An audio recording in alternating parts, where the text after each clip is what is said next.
I am attorney Marie-Chris Bathan-Lasco. This is my virtual classroom. Welcome to my YouTube channel. In this channel, I shall aim to simplify the law. I will discuss concepts and principles of law in under 10 minutes. Hello everyone, welcome to another video lecture.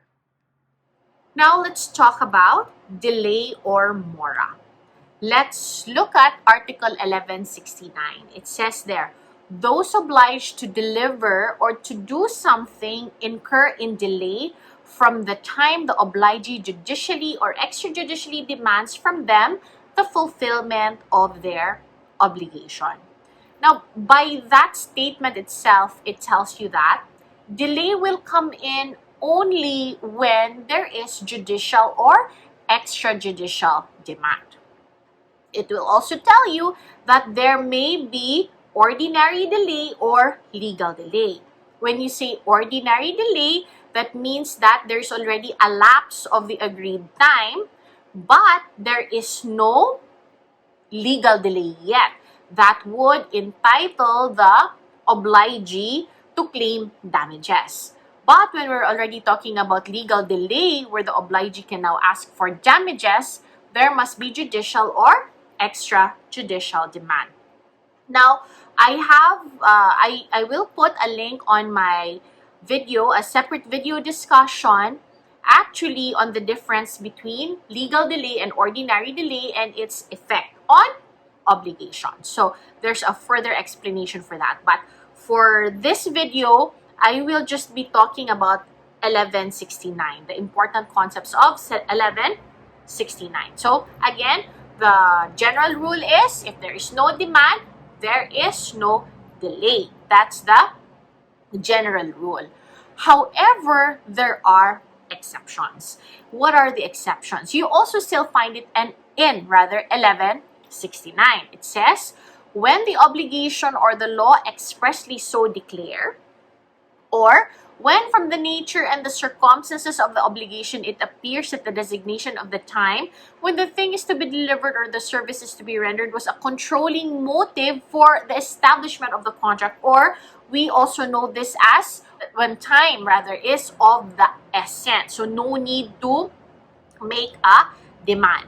And third, when demand would be useless is when the obliger has rendered it beyond his power to perform. So let's take the exceptions one by one.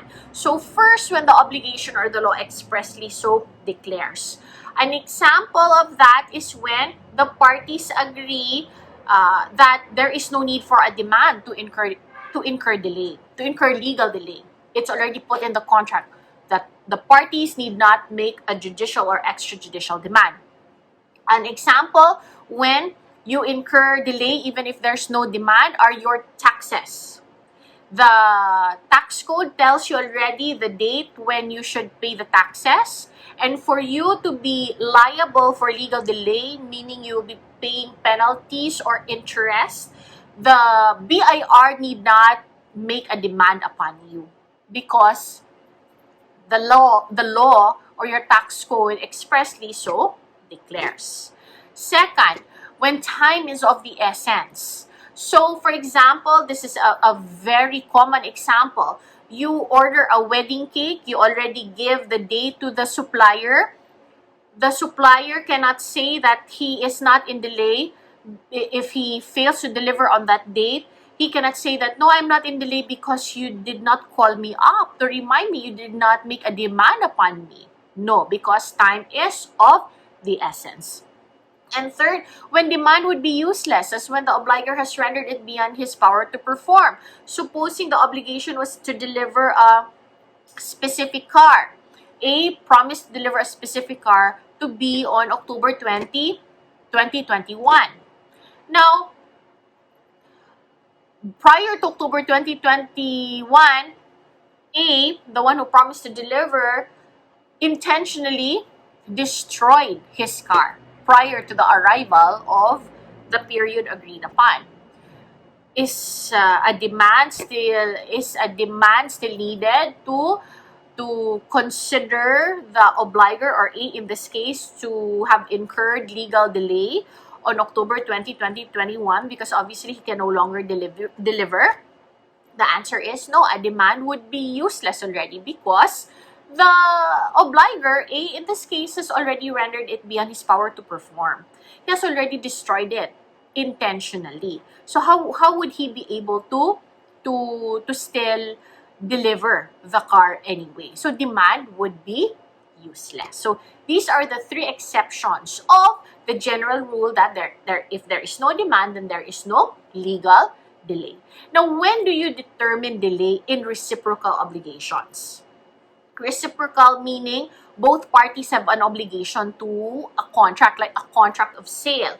The seller is obliged to deliver the thing being sold, while the buyer is obliged to deliver payment. When do you consider either of the parties in delay? You see that also in Article 1169. It says, in reciprocal obligations, neither party incurs in delay if the other does not comply or is not ready to comply in a proper manner with what is incumbent upon him. From the moment one of the parties fulfills his obligation, delay by the other begins. So, in a contract of sale, if the seller already delivers, then the buyer does not pay, the buyer already incurs in delay. Except, of course, if there's an agreement between the parties as to when the payment must be made. But as a general rule, if one is already ready and willing to fulfill, and he does fulfill and the other does not, then the one who fails to fulfill his obligation in that reciprocal obligation is considered in legal delay. And if it is considered in legal delay, the aggrieved party can claim damages. What are the different kinds of delay? You have three kinds of delay. You have mora solvendi, or the delay on the part of the debtor to fulfill his obligation. And then you have mora accipiendi, the delay on the part of the obligee to accept the performance of the obligation. And then you have compensation morae, where there is delay on both parties in reciprocal obligations. Now, we have been talking about delay, legal delay as a cause for damages. Is there any other ground to ask for damages? Yes, there are other grounds to ask for damages. That is 1170. 1170 tells you that those who, in the performance of their obligations, are guilty of fraud, negligence, or delay, and those who in any manner contravene the tenor thereof are liable for damages. So it's not only delay that may be a cause for you to ask for damages. You can also ask for damages if there is fraud, if there is negligence, and there's also violation of the terms of the obligation. I've been talking about damages. There are also several kinds of damages.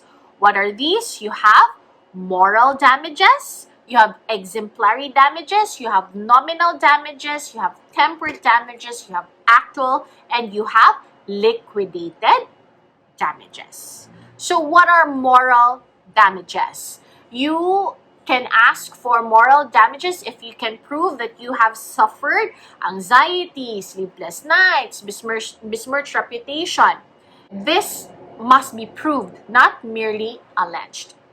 You have exemplary damages, where you're asking for such to correct a wrong or to set an example for the wrong that was done to you. You have nominal damages. These are damages that you ask for to vindicate a right when no other type of damage or damages can be awarded to you. Temperate damages, it's being asked of when the exact amount of damages cannot be determined. And then you have actual damages when there is actual loss, like loss of profits. Then you will have, of course, to prove such loss.